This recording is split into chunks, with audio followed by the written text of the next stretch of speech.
Hey, massage friends. This is Stephanie Rodriguez from USOLMT. And today I wanted to tell you about an event that I went to last week, and it was called How Kovid is Killing the Last Alpha Leaders. Now, this event was hosted by a company called QiLeader. They are affiliated with the Solvay Brussels School of Executive Education. And it's a really interesting program that they have for leadership. So I wanted to find out more about it. And I thought that it was so great. I wanted to tell you a little bit more. So the QiLeader program is designed to transform the identity of leadership, which has a long-lasting effect on the actions and the result of leadership and teams. And I wanted to share some of the key principles of their leadership training with you, as I think these principles could be highly useful to you in transforming your own workplace or your business. Now, the first principle is the awareness that culture, mindset, and leadership needs to fundamentally change. I believe that we've been aware for a while now that the culture of massage therapy has been found to be highly toxic at times, and we've all seen the volatility on social media, the division, and everything that we've been through the last couple of years. So there's no doubt in my mind that the mindset of employers in our industry needs to change, and that the way that we lead teams of massage therapists also needs to change at a fundamental level. And I think there are a lot of reasons why we are experiencing the biggest labor crisis in the history of the massage industry. And it's not just because of COVID-19. Some of it is because of the resistance of businesses to change in a way that supports the massage therapist and offers a viable and sustainable career option for them. So with that in mind, the second principle is the willingness to transform ourselves as leaders. So being rational is not really enough anymore.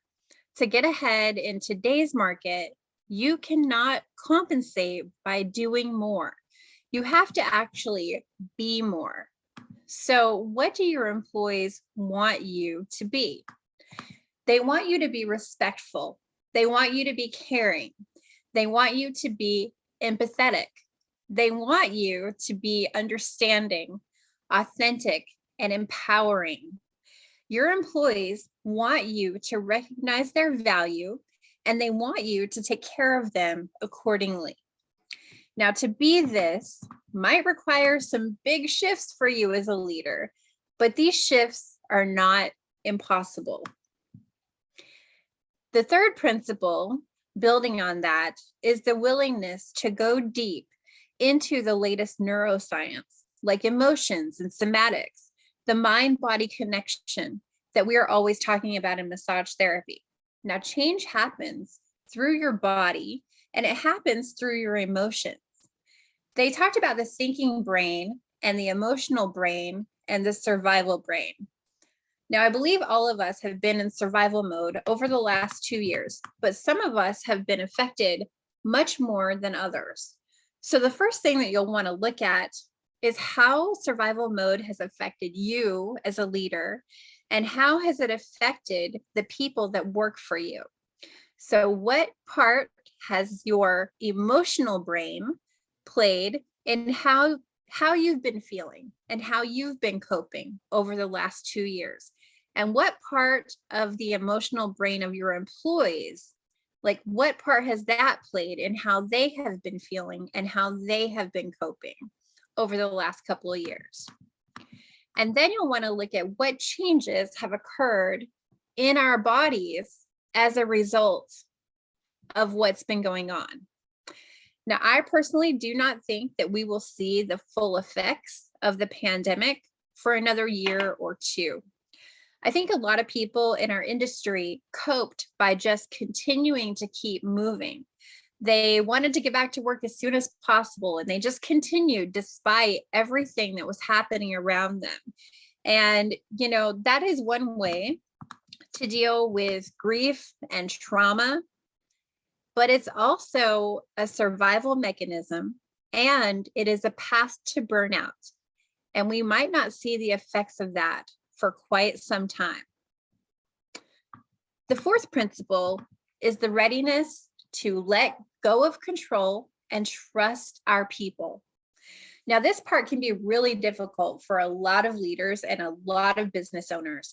It is really hard to let go of your baby, and your business is like your baby. You built it, you invested in it. It's like your baby. And it's very hard sometimes to let go and trust others to make the decisions. That's one reason why people always say to hire people who are smarter than you, and to let those people do the job that they were hired to do. And I think it's pretty easy sometimes for business owners to hire people who are smart and intelligent and have a real mastery of the job that they are hired to do, but they have a hard time with letting go and just letting them do it sometimes. So this is a thing that we all need to work on as business owners, business managers. And I've worked with a lot of managers and business owners who did not know how to let go in massage therapy. I have worked with business owners and managers that would call the spa every couple hours just to check on things and see how things are going. They would install cameras and audio in the studio and listen in throughout the day. And if they heard anything or saw something that they thought was questionable, they would call and find out what was going on. What did this person say? What did that person say? I've worked with managers that could not leave the office without sending a report to the owner before they left.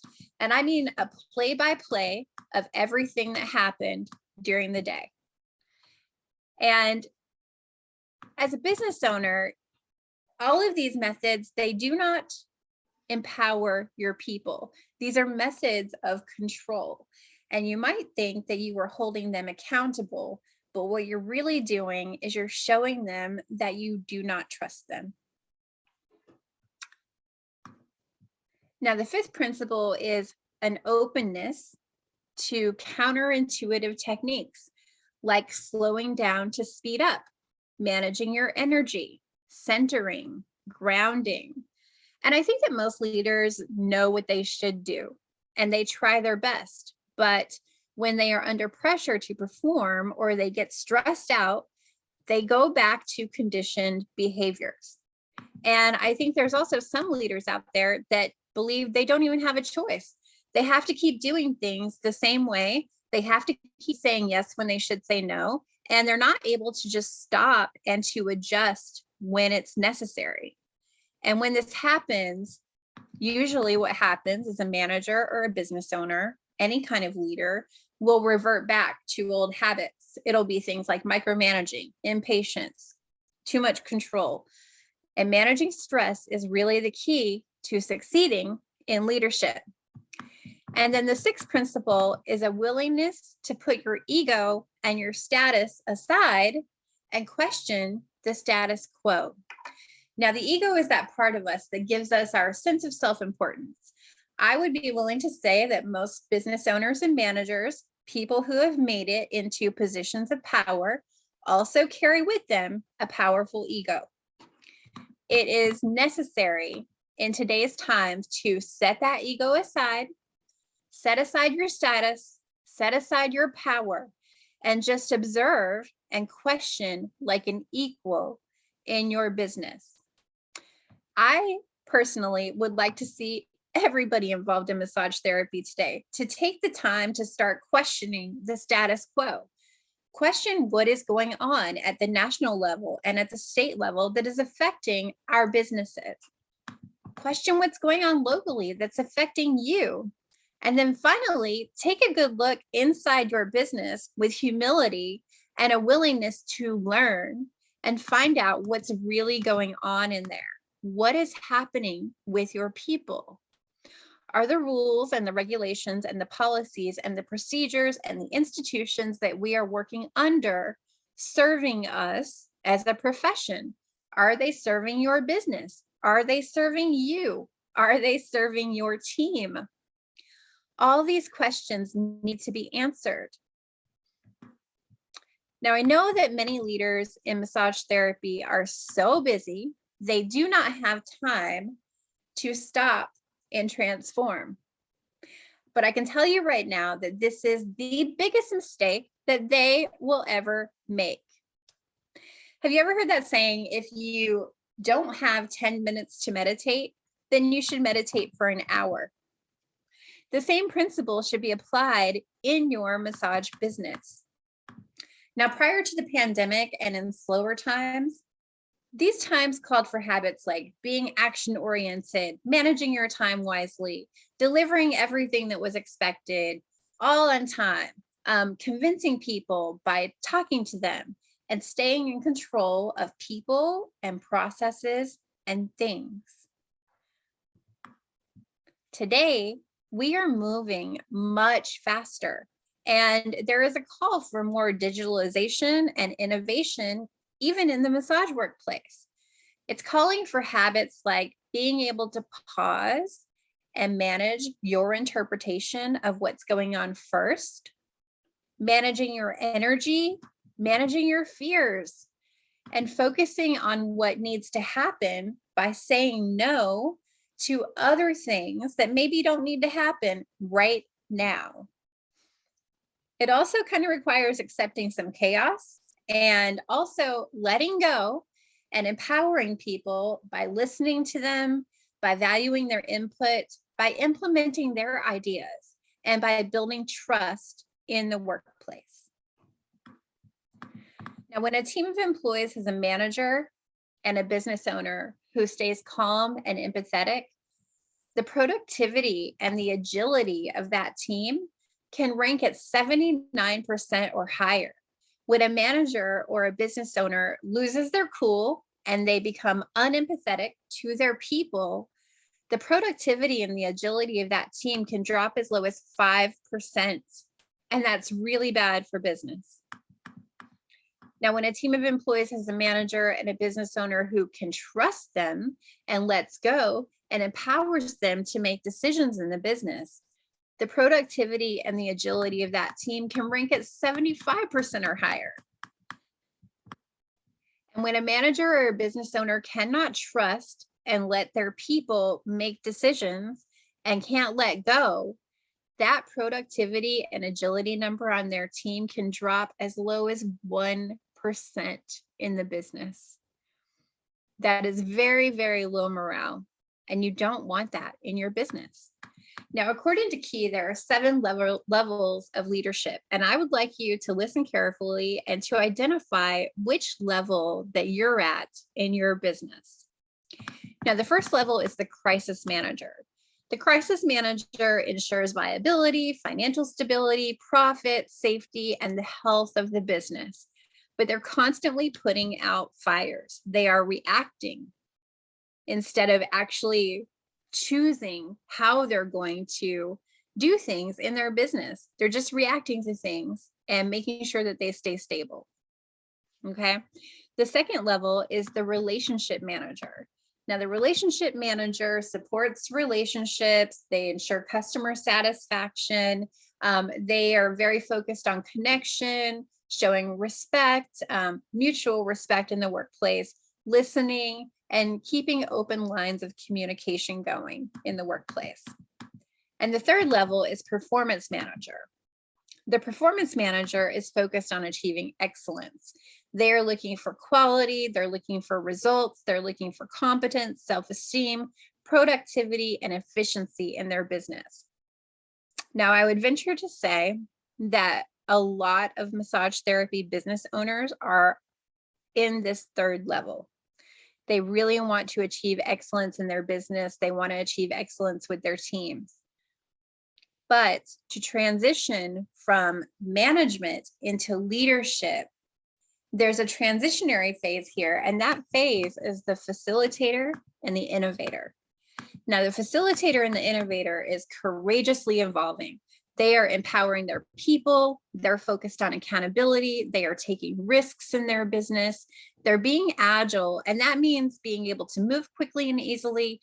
They are thinking and understanding quickly and easily, and they are focused on transforming their workplace and making things run better and run more smoothly. And then we transition into the real authentic leader, okay? And that is the 5th level. The authentic leader is focused on genuine self-expression. They are creative, they're passionate, they're honest, and they're transparent. The authentic leader displays integrity, and they trust their people to not only get their job done, but to also make the right decisions in their work. And the authentic leader will usually back up those decisions because they trust their people. The sixth level beyond the authentic leader is the mentor and the partner. So the mentor and the partner works in collaboration with others. So they're coaches, they're focused on inclusion in the workplace, they are focused on forming strategic alliances and focused on community involvement. And then the highest level of leadership is the visionary leader. Now, the visionary leader is living out their purpose or their calling. The visionary leader is focused on creating new futures and has a long-term perspective.